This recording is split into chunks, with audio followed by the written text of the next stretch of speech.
Welcome back everyone for session 2 of day 2 of faculty development program. For session 2, we have amongst us Professor Dr. T.R. Subramanya, Dean, CMRU University School of Legal Studies, Bangalore.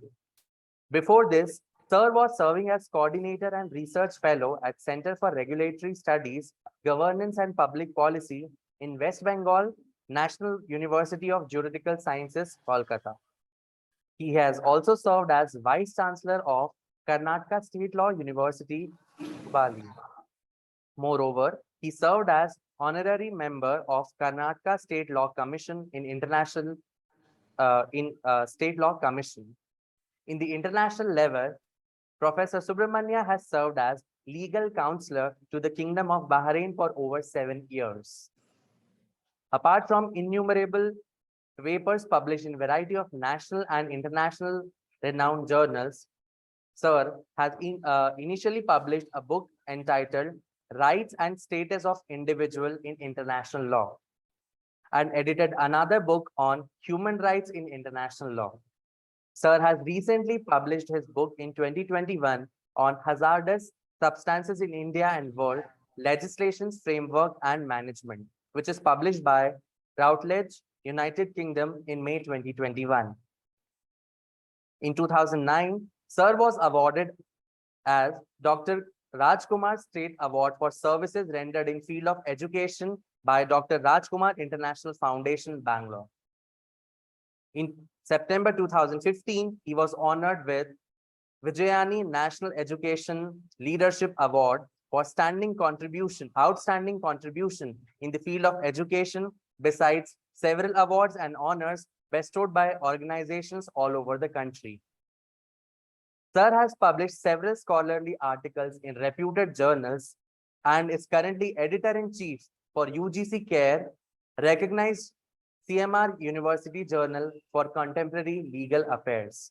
He is a distinguished visiting professor for several universities, including Symbiosis Law School, Pune, and serves as the panel of advisors, Board of Studies, Academic Council, and panel of examiners of several prestigious law schools across India. We welcome you, sir. Over to you, sir. Thank you for the introduction. Can you hear me? Yes, sir, you are audible. Yeah.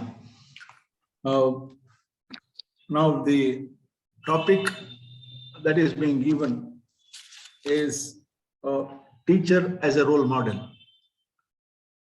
Now we find several teachers these days, and you have to put a question to yourself whether they are role models.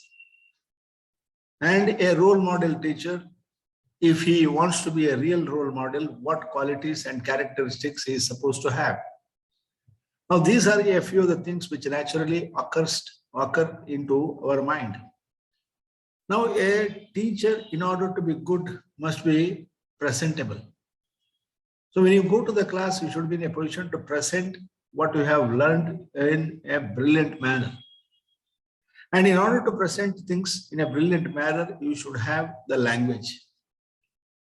But then the language, when I say it should be good, don't try to carry the students with your language. That will defeat the very objective itself. Now, the purpose of saying this, there were wonderful historians as well. I will give illustrations. With illustrations, I shall try to convince you. Now, language is not the be-all and end-all of a lecture. But then simple language for purpose of communication without any mistake is a necessity for a teacher. Now, there are historians, for example, take Will and Ariel Durant. Will and Ariel Durant, who wrote a book which is known as The Story of Civilization. Now, the Story of Civilization runs into, remember, 10 volumes, and each of the volumes run into 1,000 pages, 850 to 1,000 pages. Now, if you take these aspects, the book, if you read a few chapters or a few pages, you get to know that language overtakes the content. If the language overtakes the content, remember, a student really will be in a position to miss exactly the facts which he is supposed to know. So a law teacher cannot afford to do this what is important is, remember, presentable language is a necessity for a teacher. Then thereafterwards, the other important thing that is being spoken is planning, preparation, and delivery. Now, what is this planning is all about? When I speak about the planning, naturally, when you deliver a lecture, a concerned scholar or a teacher is supposed to plan how this lecture should be delivered. Remember, in your mind, you should be able to work out if a particular lecture is delivered in a particular way, and for which you try to bring in materials and speak inside the classroom, that will be the best, because most of them will be able to understand and appreciate. So that is the planning or the scheming. Suppose, for example, you take a particular subject, a subject in the area of international law. Now, when you take up a particular subject in the area of international law, while speaking about the theory, naturally, a teacher should be in a position to give practical illustrations from the state practice. If the state practice is not given, and if you fail to bring in those things, remember, neither they will understand the theory, nor they will know the state practice. Similarly, suppose, for example, you speak a subject on Hindu law. When you speak about Hindu law, suppose it is relating to the concept of divorce under Section 13 of the Hindu Marriage Act. When you start speaking a subject on this, the issues relating to divorce is very much essential to be discussed. Then thereafterwards, remember, important cases which are being decided by the court of law are to be brought in. You can't just read the provisions and say, these are the grounds of divorce and there the matter ends. On each ground, there are plenty of cases.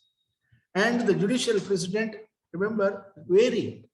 What was decided earlier is changed and completely overruled by the Supreme Court or the High Court, as the case may be. That is where your mind should plan what should be told inside the classroom. Now, for example, you teach company law. When you start teaching company law, what exactly the law under the previous act, the act that was prevalent prior to 2013? What exactly is the law which is present now after 2013? When you don't bring a comparison between the two, the students will not be able to appreciate. Now, you may ask me why this should be told in the classroom. This has to be brought in inside the classroom because the present company law, which is enacted in the year 2013, is a better version. And it is a better version, and before the enactment, they have discussed enough. And having discussed enough, most of the issues which are to be tackled are brought in and given. Now, this is the way you bring in a subject. That is why mental preparation for the class is a necessity for every teacher. A teacher cannot go to the classroom and just speak something and get out. And you have heard of it in the previous lecture. Now, preparation is very much essential. That is what we call as first is planning, how it should be delivered. Then thereafter is preparation where you find the sources, how it should be collected, what is not required. Then you go to the classroom and start delivering it. That is one of the qualities that is being spoken. Now, when I speak about these things, now there are essential ingredients to become a good teacher. Now, essential ingredients, when I speak of, first one is the teacher should be in a position to develop critical thinking. Now, in research methodology also we speak about it, but the same analogy it applies here. Now, most of it works within your mind. And when I speak of critical methodology, you should be in a position to cite, remember what should be told, what should not be told. Because some of the things, if you mention in the classroom, it will become irrelevant. It may be material to you, but it may not be material to the majority of the students in the classroom. That is where, remember, always in all the cases, preparation to the class, at 60 minutes class, you will be getting about 50-55 minutes. What content you prepare, and this content, how it can be delivered. And when delivery is made, whether it reaches or not, a good teacher will be in a position to understand this immediately and instantly. And if the students don't understand, the very purpose of your presence in the classroom gets defeated. That is not supposed to happen. That is the point. The other one is the teacher should be in a position to refer to the sources. And these sources are to be given to the students. This is where you should be in a position to cultivate scholarship to the students as well. Scholarship, once it is cultivated with hard effort by you as an youngster, it has to be percolated down. And it should go to the classroom and it should be told to the students where it is available. And you should prove that you are not a bluff master. Whatever is being spoken as spoken through the sources which are available from the list which is being given to you. That is where always you see in the National Law School, and they say they give the sources as well.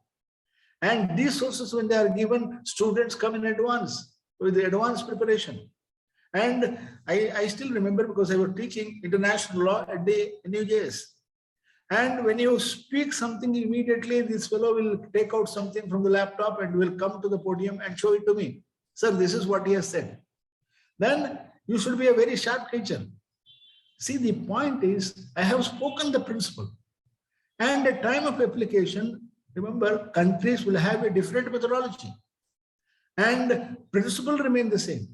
But when it is applied in a given context, naturally, here and there, some changes come in.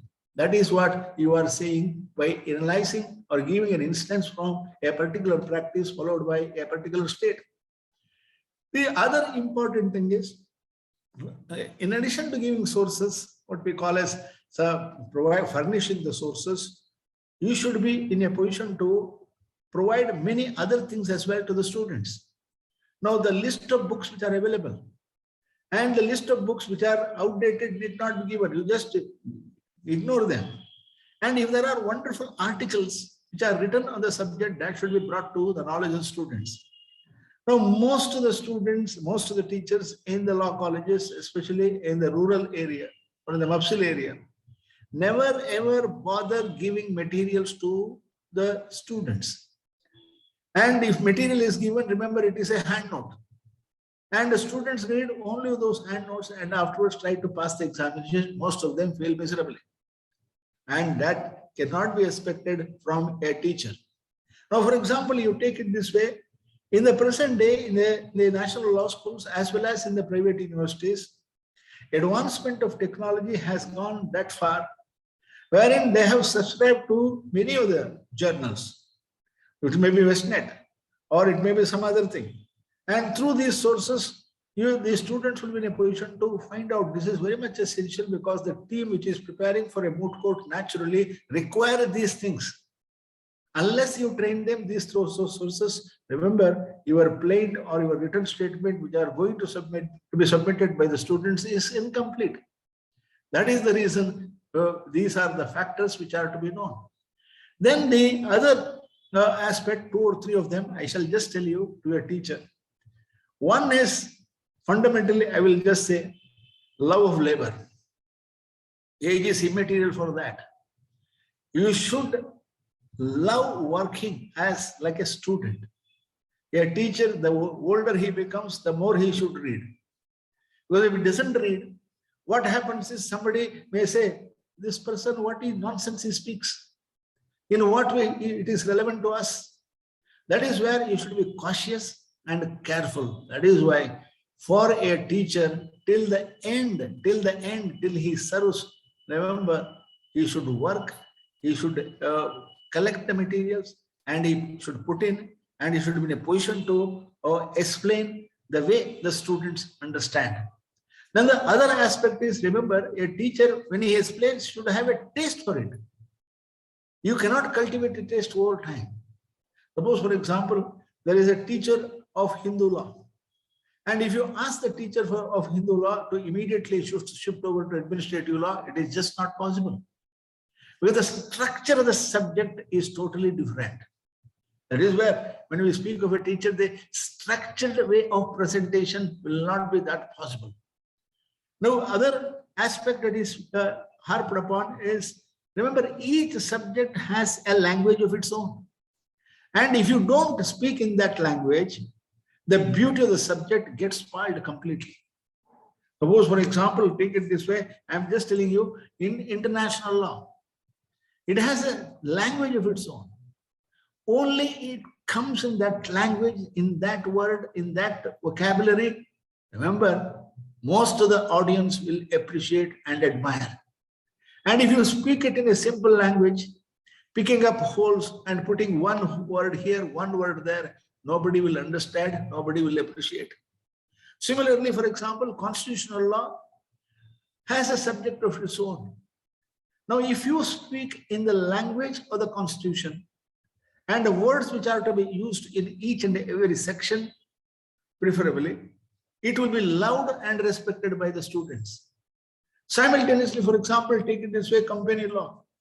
And when you start teaching corporate law or company law, naturally it has a language of its own. That is why a teacher who has just become a teacher or appointed as a teacher cannot develop it overnight. It will take at least 2 to 3 years to know the language of the subject.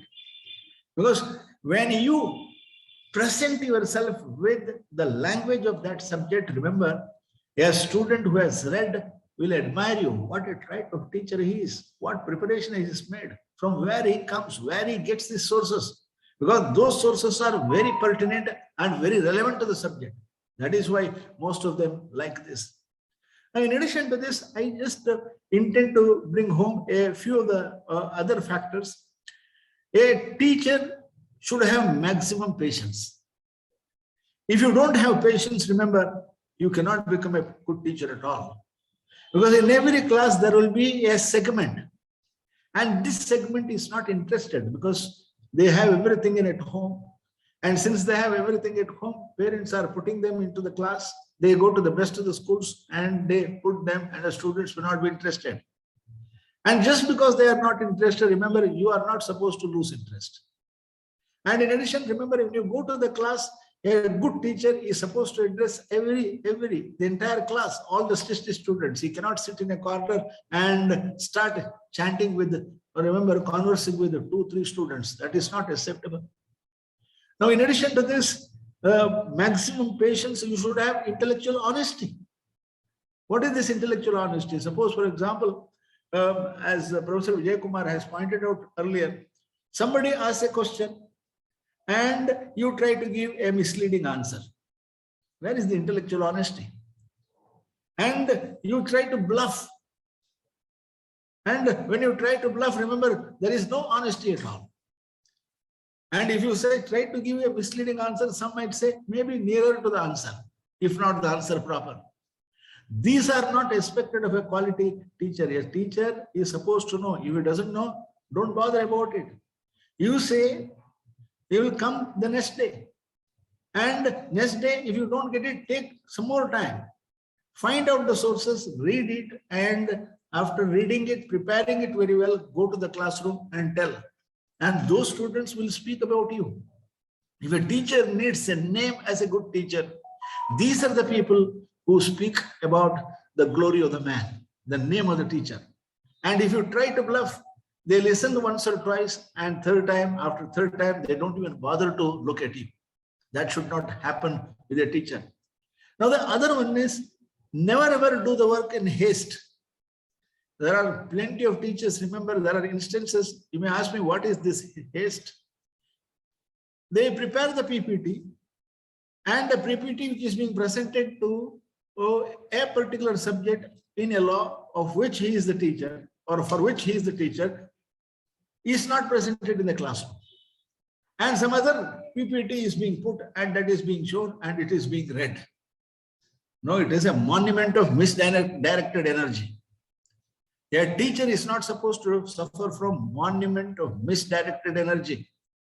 No, you should remember, before going to the class, if you have a PPT, whether it is the same PPT, and the PPT is perfect. And there are teachers who prepare the PPT, and in the last 10 years, they have not made any attempt to change it, although amendments have taken place. Now, we had several teachers in the olden days. And those teachers were, remember, were students during pre-independent days, prior to the independence of the state of India. And at that time, there were wonderful teachers at every level. In those days, only those who were interested would become teachers. And today, because of the qualification they have, they want to become teachers because they get good salary. In those days, remember, those teachers who had prepared very well, used to prepare very well when they go to the classroom, and when they speak something, it was taken down. And this was like something like a notes for the pupil at that time. Now this pupil, they becomes a lecturer, then he becomes a professor, then becomes a vice chancellor. Now even if he becomes a senior professor or a dean, he takes the same notes and reads. Now the point at issue is, a lot of changes have taken place after the classroom of 1930. Laws have been enacted. Laws are being changed. New ventures have come. Now economic policies have changed. Now, in what way it is relevant?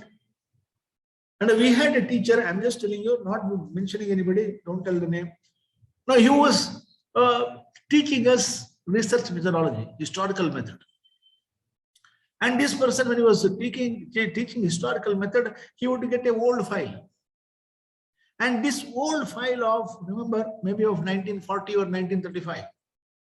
And pages are torn. And he will come to the classroom, open the page, and go to the particular chapter which he was supposed to teach and start reading it. And then most of it are read in a wrong way. And most of them were not relevant. And this is, I'm telling the story of 1980s. And when they are not relevant, in what way the students will respond to such lectures in the classroom? This is not expected of a teacher. That is why always you should be very careful what should be presented, in what way it is presented. Now, another aspect which I just wanted to bring home is, there are certain teachers who inside the classroom, when they deliver the lecture, suffer from hypercriticism. Now, what is this hypercriticism? Now, whatever is said, they will start criticizing. Now, then where is the content? You are sacrificing the content at the behest of what we call as the content. Your criticism should not be too much. Your criticism should be fair. Your criticism is appreciable. Your criticism is acceptable. And only such criticisms are held valid in law. Now, simultaneously, there is another group of scholars who don't criticize at all. And it is just, they make the fair comment and come back. And what is it that you are giving to the students to brood over? So always you should be midway. A teacher is not supposed to suffer from hypercriticism. Simultaneously, a teacher is not supposed to, remember, suffer from the ability or the lack of power to criticize. If you don't have the ability or the lack of power to criticize, you are not a teacher at all. Now, what purpose it does? What purpose it is going to give? So having read the subjects twice or thrice before you go into the classroom, if you are not able to present anything, how it is going to help? Now, these are certain things which are generally is being stated when we speak about the qualities of a teacher. Now, these are all methods which I just wanted to speak. Now, then I speak to you, give the illustrations of great teachers, and both from the 16th century until now, and even from ancient times. What type of teachers they were, how they were admired and liked. Now, first I speak to you two eminent scholars from the area of law. One happened to be from the American legal system, and the second happened to be from India itself. Now, from the American legal system, I'm just referring to Justice Cardozo. Justice Cardozo, an eminent speaker. Remember, his oratory skills were appreciated when he was a student himself. And he was a student of the Columbia University. And I just intend to tell you in 2 sentences about his life and times. He was from a very royal family. His father was the Chief Justice of the Supreme Court of New York. And he had as many as 6 sisters and an elder brother. And he lost his mother when he was 9. And he lost his father when he was 15. And his education was completely undertaken later by his elder sister. Now with this, they go to the University of Columbia. Initial education was over, and in the University of Columbia, remember, he became a brilliant student, an established student, and known for his oratory skills. At that time, the LLB program was 2 years. And when Cardozo was in the second year, the LLB program was extended for the 3rd year. And when it was extended for the 3rd year, he said, no, I'm not going to attend it. It is enough what I have studied. Give me a degree. And he starts practicing. And he started practicing along with this elder brother. And he was the one who used to prepare the brief. And people used to call him as the encyclopedia at that time. And he had the greatest admiration for Oliver Wendell Holmes. Now, he later became a judge again in the Supreme Court of New York. And he becomes a judge later, promoted as the judge of the Court of Appeals. From there on, Oliver and Wendell Holmes' death, he was elevated as a judge of the Supreme Court of the United States. Now, thereafter, remember, it was in 1931 he became a judge. And up to 1930, hardly about 6 or 7 years, he was a judge. 1933, he became a judge, and 1939, remember, he retired. He was a judge of the Supreme Court of the United States during the New Deal movement. And at that time, he had given wonderful judgments as well. But he was more known for his lectures. And these lectures, remember, are still today in print. And the lectures which have delivered in various places today have become a course in most of the universities, what we call the President in English Law. And the lecture which he had delivered at the University of Yale on presidents, remember, was at that time was a hit. It was such a hit, overnight he became a hero, and especially the legal minds went to the extent of coining him as the best legal mind of the world then. And later it became a part of it. Now in the book he points out, judicial precedence and its acceptance has become a natural choice in the application of law. No country in the world, in the administration of justice, can do justice without having a recourse to what we call as judicial precedence. This is certain. Now, when I speak of this, you think of the man when he delivered lectures, what preparation he should have had. I said with memory, he used to quote, bring in, put in, and write and submit before the court of law.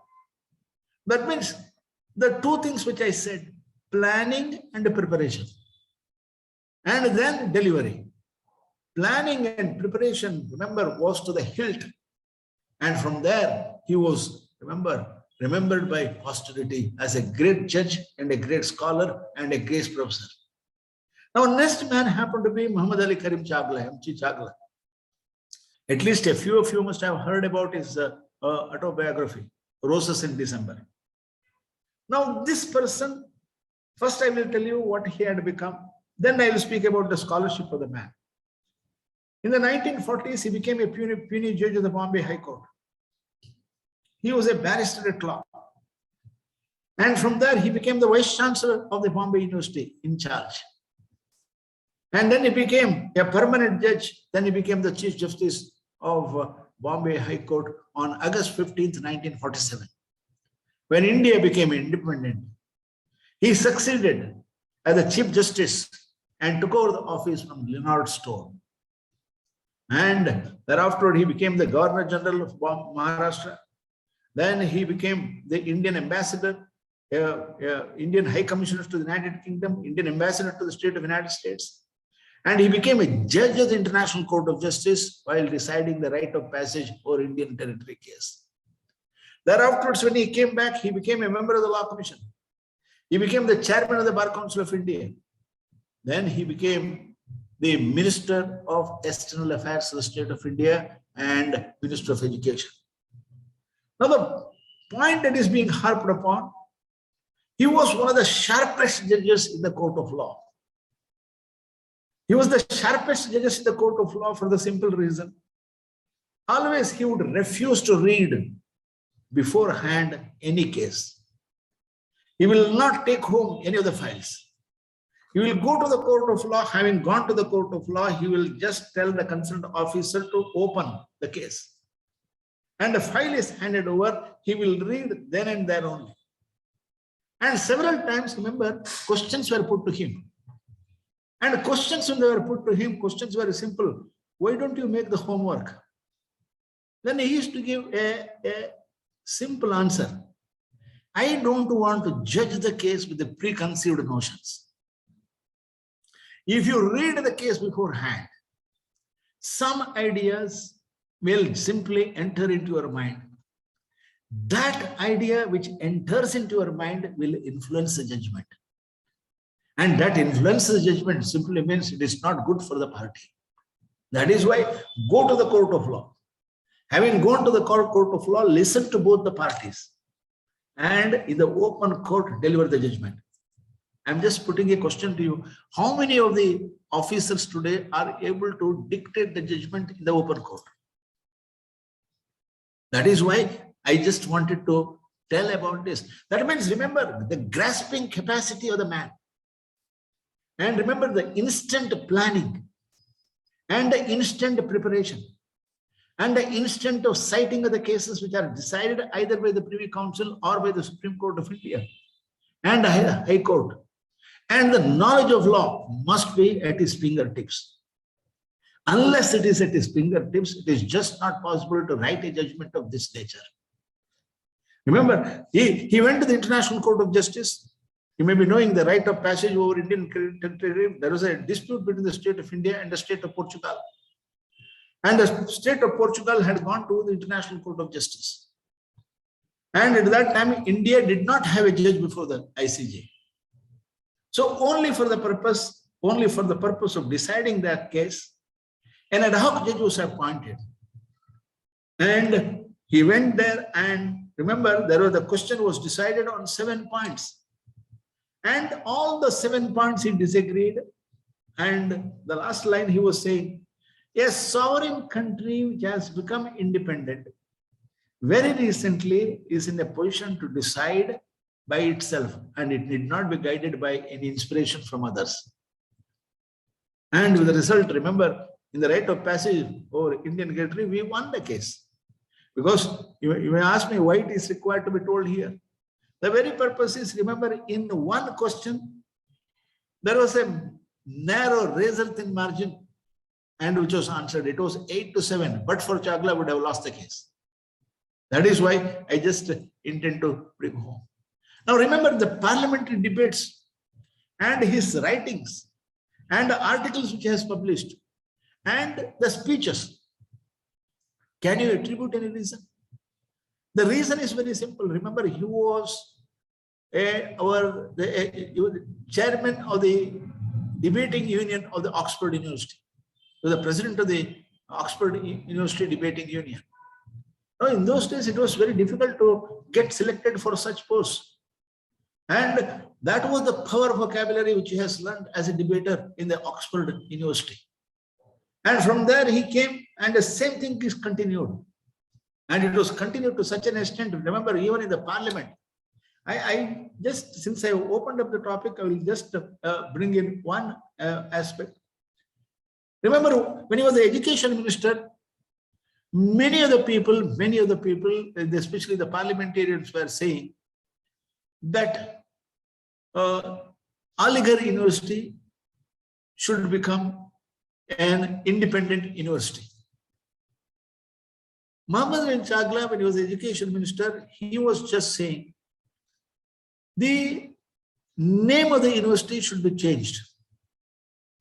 But then he did not say like that. When the debate, when he made a statement, there was a halla gulla and there was a fight. And at that time, he said, both Aligarh University as well as Banaras University should change their religious names. Aligarh Muslim University become Aligarh University, Banaras Hindu University become Banaras Hindu University. He showed the bill that was made by him and for submission before the parliament. Such was the secular credentials of the people. And they were not only good teachers, he was a visiting professor in the Government Law College, Mumbai. And as a visiting professor, he makes a mention of it in the biography.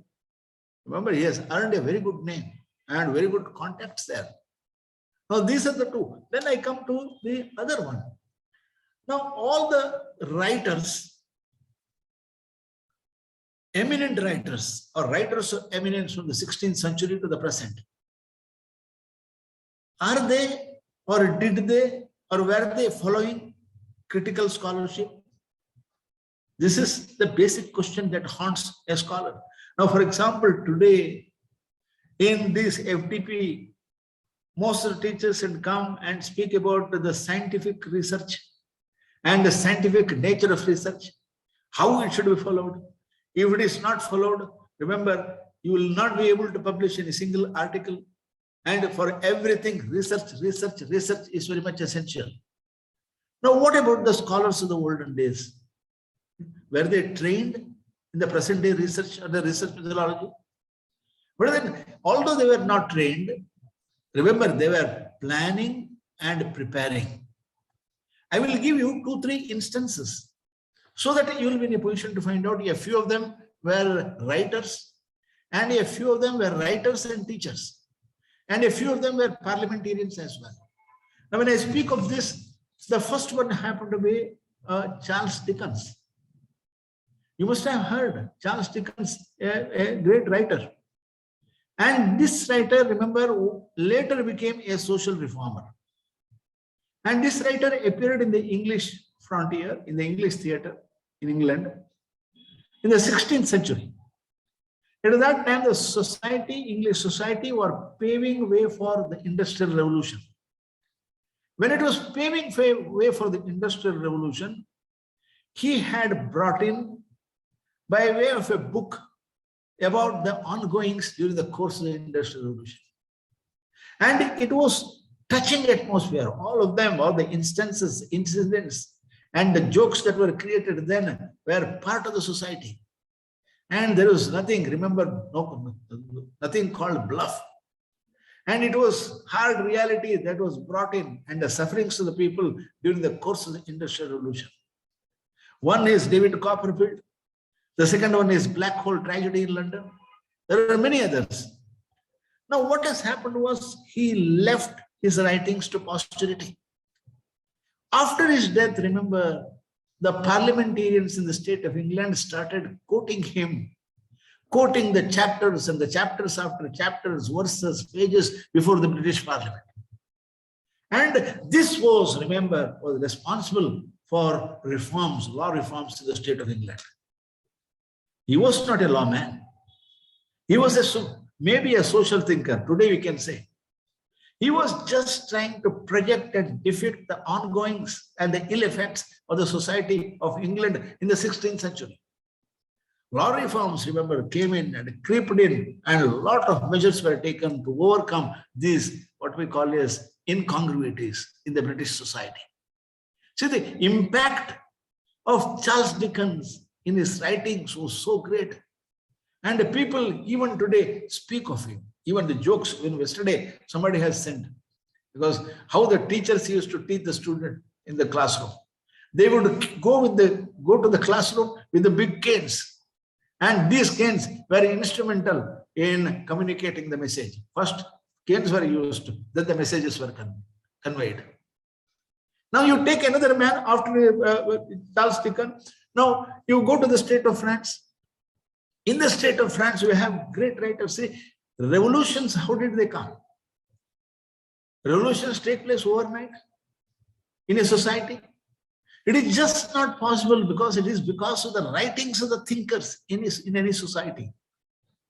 Now, in the state of France, I just may make a mention of two, hundreds of them. There may be 200s, but I will make a mention of two only. One happened to be Voltaire, and other one happened to be Rousseau. Rousseau is the man who just wrote what we call as the social contract. And in the social contract, he just said, man is born free, but everywhere is in chains. Man is born free, but everywhere is in chains. Remember, this was a magic sentence for the French Revolution.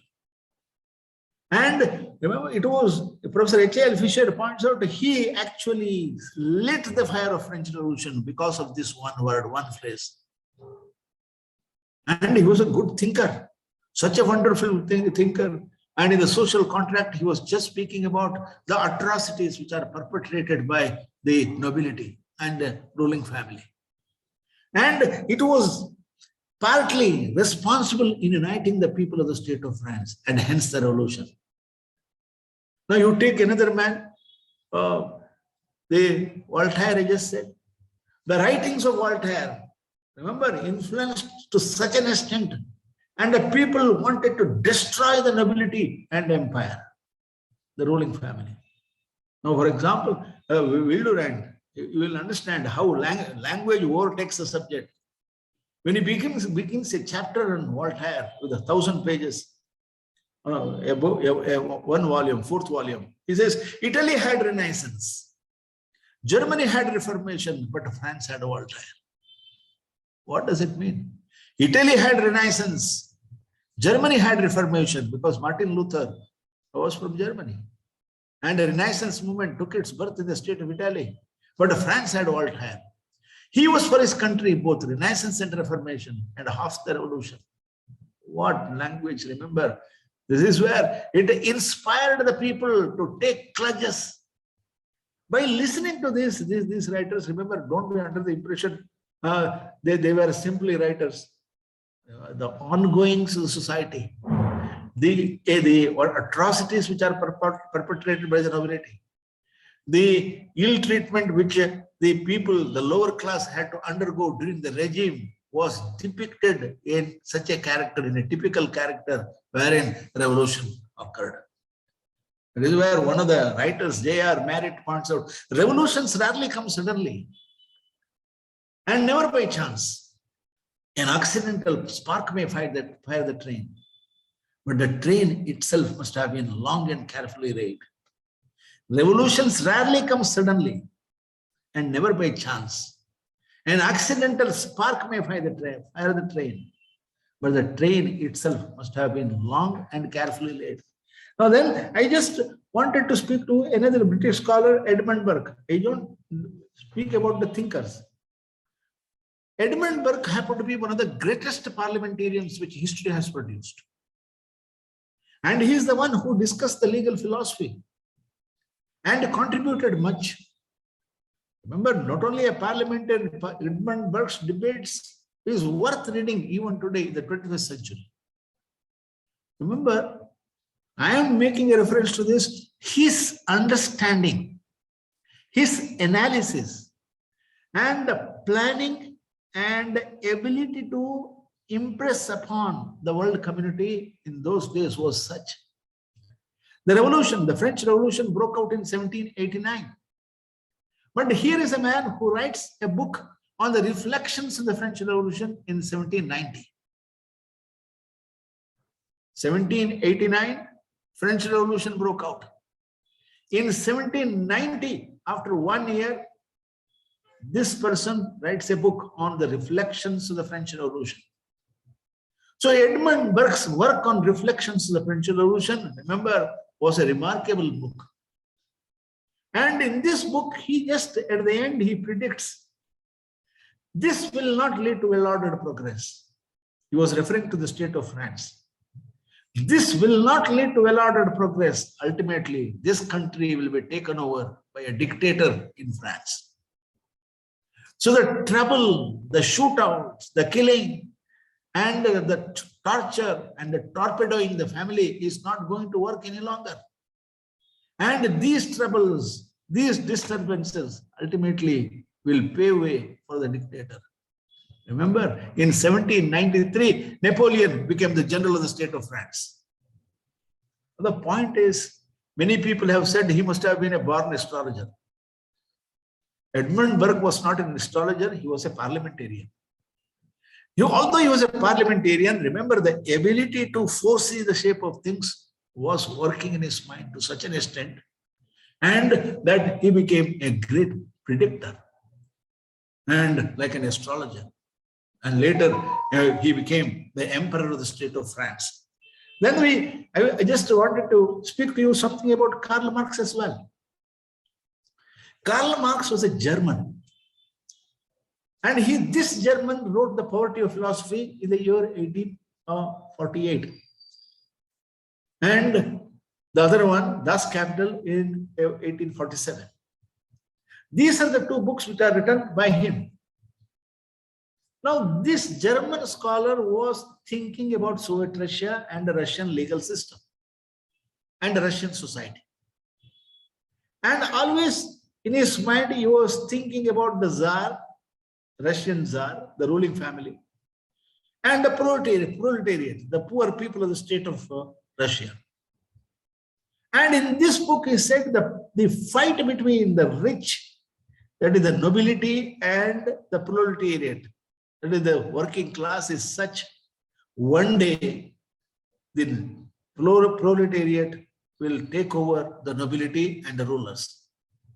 But it will take time. Remember, he was saying the fight was constant. And in the constant fight, initially the nobility and the ruling class will win.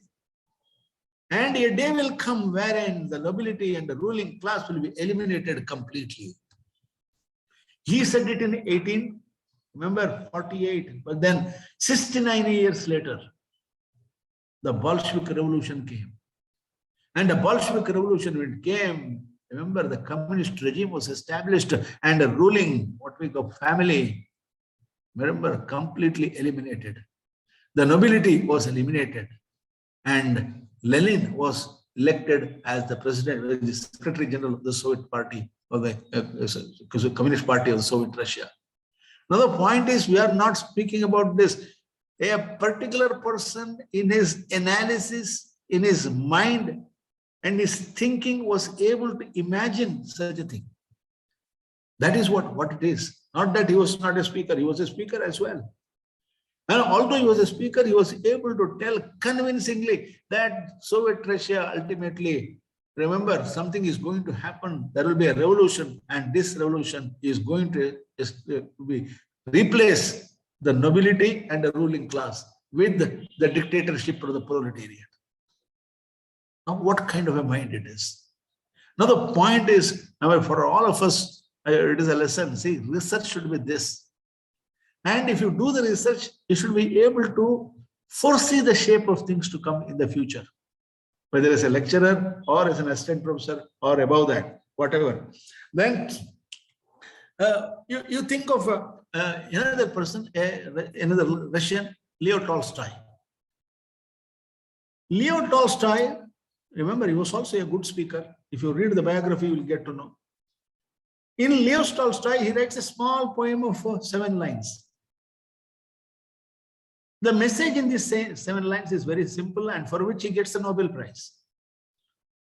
No, it was just like a small pup or a cub, whatever it is, was one day put as a regular food to a lion. You think of a lion. Lion is, remember, supposed to be the most cruelest of all animals. And as a regular food is put, it will jump on the cub and swallow it instantly. And this cub was not knowing, this pup was not knowing for what purpose it is being taken and put inside the lion's den. And when it is put, remember, it goes on to the lion's body and starts, remember, playing with it. And the lion simply tolerated it, did not do it, it was enjoying. Over a period of time, both the lion as well as the cub developed such a friendship. And one fine day, after 6 months, the cub, because of some disease, dies. The lion, which had become so friendly with the cub or the pup, ultimately goes into self-immolation and dies. That is the attachment. That was the poetry. Now, why I am telling this is, these are all great men because they have not become great overnight. The content is simple, but the way it is presented and the way it is being read to the society was such wherein they were able to get Nobel Prize. Then we go to the other writers. One happened to be a great scholar in the University of Princeton. And you must have seen, a few of you at least must have seen a picture known as The Beautiful Mind. Anybody has seen? Beautiful Mind? Yes. See, two of you. Beautiful Mind, remember our Russell Crowe, who is an actor. And this person, he is called as the John Nash. John Nash happened to be an eminent professor of mathematics. But then this professor of mathematics was suffering from schizophrenia. Always remember, he was fearing that somebody is watching him, somebody is monitoring him, and somebody is taking away all the research material which he has done. And this was, remember, everywhere he will go and cry and tell everything is being taken, somebody is watching, somebody is following, somebody has, he shows some people, police people or inspectors, when they come, he shows some place there was nothing. And he was saying, behind the house something is going on, inside the house something is going on. And there was nothing traced. And later, in the area of applied economics, remember, he gets the Nobel Prize, although he was a professor of mathematics. Now, the contribution which was made by this man, Russell Crowe, he has acted, the man who has acted as the hero in The Gladiator, he is the actor in that. Now, the way it is presented to the society, such a great scholar in the University of Princeton, on his death, he was awarded with a Nobel Prize for the worthy contribution he has made to posterity, because that was followed, the principle which he has spoken in his thesis was followed at a later stage by almost all the scientists of the day, and it was full of utility for the mankind. Then the other thing, I wanted to speak to you, two of or three of our scholars who were eminent teachers. They were so eminent in their preachings as well as in their writings. I don't intend to wish to speak about their early childhood and all. Now remember, there was a person known as Shankaracharya who was born in the 7th century AD. And according to historical sources, he was given a 32 years boon. He was supposed to survive only 32 years. At the age of 7, he completes everything. 5 itself, it got over. At the age of 7, he publishes a book known as Balabodha Sangraha. It was one of the best. Then he goes in search of a guru, and he found in Guru Govindapad. And under him, he takes training for 3 years. And after 3 years, Govindapad goes to Mahasamadhi, and he tells him to go to Kashi. And he, by foot, remember, he goes to Kashi and enters the Manikarnika Ghat. At the age of 12, he became a Jagat Guru. Remember, in those days, the conversing language was not Malayalam, because he hailed from Kerala. Nor it was Kannada, nor it was Hindi, it was Sanskrit. And he becomes a Jagat Guru, and in those days, 500, 600, 800 people used to attend regularly to his lectures. And the other thing is, he becomes the head of the Sarvajna Pita. And he became the head of the Sarvajna Pita, remember, by winning arguments. In all the four entrances to the Sarvajna Pita, there were four scholars. And they were the supposed scholars of the time. And he had to defeat all of them in the arguments.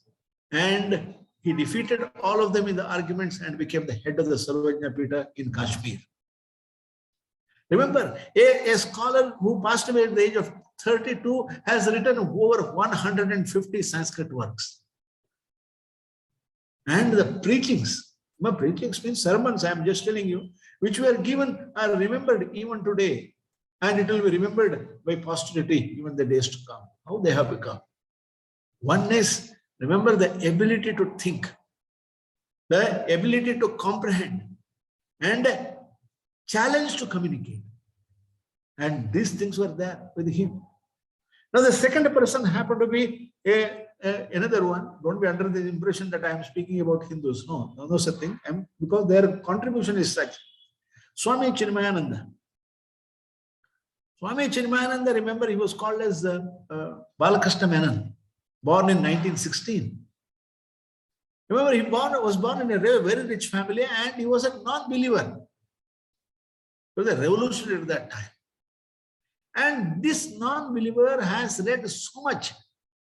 And he completes his MA and LLB and joins the what we call as National Herald.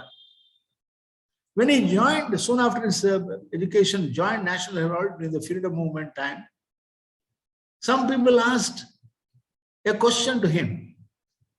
What these Swamijis are doing in the mutts when so many of our people are ignorant and illiterate and poverty-stricken?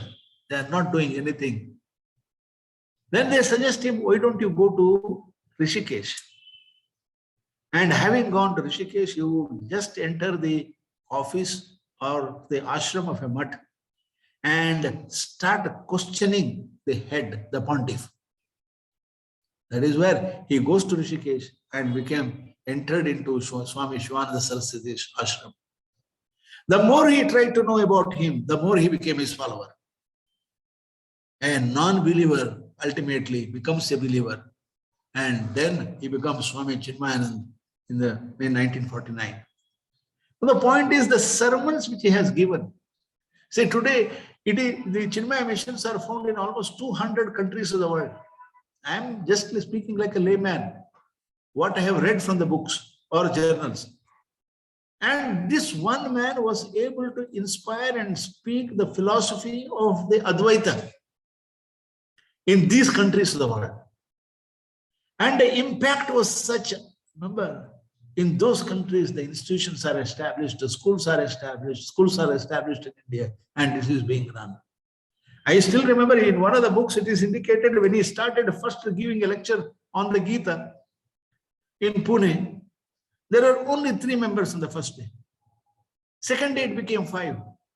And the concluding day, on the 8th day, it became 500. That means what? The power of communication.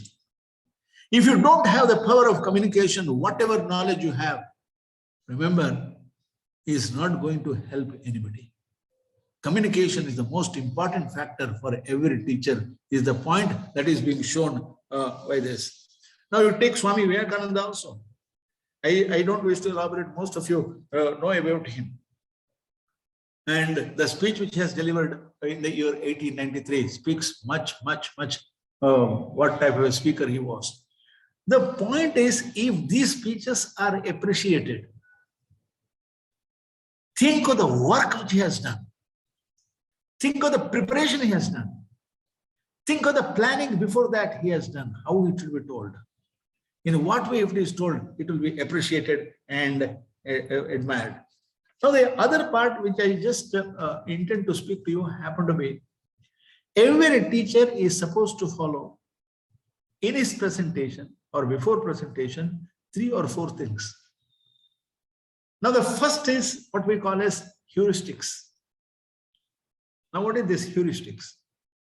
The heuristics simply means the art of collecting the documents. If you want to present a matter in a particular way, how do you collect the material? From where you collect? What exactly your requirement? These are the things which are to be examined first. That is what we call as planning. So having the sources, first is sources. Then thereafterwards, remember criticism. Now what is this criticism? Criticism, always remember, simply means what in a presentation may be accepted as true. Suppose you are making a presentation in a classroom I am a student. What in your presentation may be accepted as true? Now, when I speak about this, now in your presentation, the concerned student who listens to it may try to give what we call as a meaning to it. Now, when we go to the meaning, you have what we call as the natural meaning, the plain meaning. Now, when I speak about the literal meaning, it is nothing but the verbatim translation of the words. Natural meaning in ordinary parlance, how interpretation is made.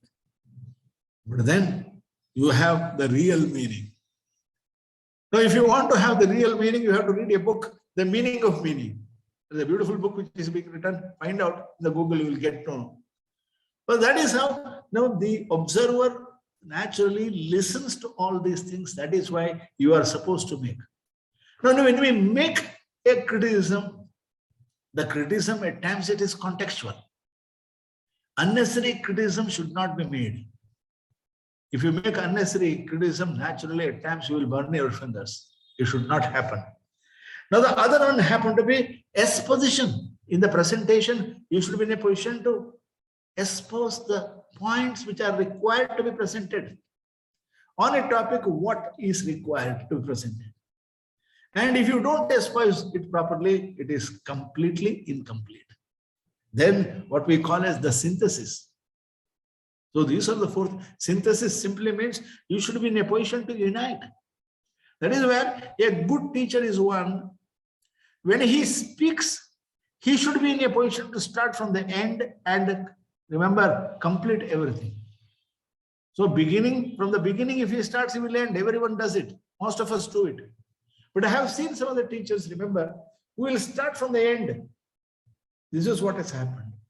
Then thereafter, being the issues, that is what we call as the exposition. Then they will say, this is the original starting point. And that is what we call as the conclusion, synthesis. A good teacher is supposed to have all these factors when he makes a delivery inside the classroom. Now, in addition, there are a few other factors as well. Now, suppose, for example, how do you manage the class and what is required to be done by a particular teacher. Now, first one is a teacher should be in a position to inspire. Now, some people say, sir, I am teaching contract law. How I can inspire? Contract law itself is a very dry subject and there is no inspiration in it. Now, remember, when you read the case law, you have a lot of issues there. For example, minors contract. You have voidable contracts. You have void contracts. Now, then you have what we call quasi contracts. Many things can be spoken. I don't wish to speak the subject. Now, in these, you have cases, when you explain the cases in a presentable way, that is presentable way means in an understandable way, students try to appreciate. It is not a dry subject at all. That is the reason. So a teacher should inspire.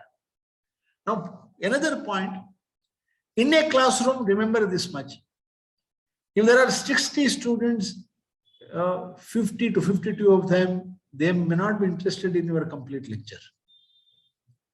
Even the one who concentrates fully will concentrate only for 10 to 15 minutes. But then you have a few of them who are exceedingly good students. In a class, there will be 3 to 4 of them. And for their sake, remember, you have to be a good teacher. And these are the fellows who will give you a name. These are the ones who will say, I learned from this teacher. That is why a teacher should always be vigilant. He should be vigilant because of those students, because they are the ones who speak about him and the way he has expressed, the way he has conveyed, the way he has convinced, the way he has answered. And for their sake, a teacher should always be, remember, vigilant. Then the other thing is, a teacher should encourage. And not only he should encourage, more than anything, he should always be humble. Now, there are some teachers who go to the class and start speaking about themselves. I have seen one fellow become the vice chancellor. In a class, if he goes to, or even some lectures, 60-hour lectures, 40 minutes he will speak about himself. Now, the concerned person has not invited him to speak about himself. He was supposed to deliver a lecture on a particular topic. He should speak on the topic. Or suppose, for example, you go to the classroom and you start speaking. I went to the seminar, I participated in. Who is interested in your seminars? First, to complete the portion. Deliver in an understandable way. That is all. Remember, a teacher should be very conscious not to project himself, not to speak about himself, and you should be extra careful. That will be done in any way. Whether you are good or bad will be known in a few days. If you are a good teacher, they will come to know immediately. Bad teacher, in any case, they will not bother you. These are certain things which I just intended to speak to you. Then, student-teacher relationship. Now, student-teacher relationship, the best is the student. The best is the teacher himself in a position to decide what is required and what is not required. And teacher also have to be extra careful, because if it leads to something else, naturally, remember, it will create lots of problems for everyone. I thank you for your patient listening. Any questions? If you have questions, ask me. I'll try to answer. Sir, how to? Generally, what we do is when we teach, we take notes. But then, how do we emulate you and take all these things, keeping in the head and in the memory? How do we develop our memory? No, it is. See, I'm telling you, it is a precautionary principle. So you get the point. Your precautionary principles will always be working in your mind without your knowledge. So when you try to overstep, it will naturally tell you this is not to be done. This is the best way method. Otherwise, remember, if you start practicing one and following it, you cannot teach for 60 minutes, not even 6 minutes, because you will be more worried. When you start overcoming the one, the second will come. So like that. Yeah, precaution. All these things cannot be implemented on day-to-day basis, but then it gives you limitation. How far you can go. See, for example, planning, preparation, delivery. So, main 3 stages. I gave you illustrations of these men, how they used to prepare. Maybe they are wonderful teachers themselves, established a name in the universities and publications. See, for example, since you opened up, there was a great scholar you may be knowing. The person, the author of legal theory. What is his name? He was working as a professor of law in the University of Columbia. I know the name. I can a jurisprudence scholar as well. Now, this scholar was a very poor teacher, but then he was a great writer. And the writings of this great man is such, no, it is admired even today, even after 80 years of his writing or 100 years of his writing. Now, Wolfgang Friedman, the name of the writer is W. Friedman. But some of the students who have studied under him told me in the University of Columbia, because we had a teacher in Harvard who happened to be a student in 1962-63. In his class of 60 or 100, there used to be only 3 students. Because he was such a boring teacher. So remember, articulation and presentation, at times you say it is a gift also, if you believe in God. So not all teachers will be in a position to do it. But then most of you as teachers, what should not be cultivated must not be cultivated. At least by way of a precautionary principle, you accept this. Yes.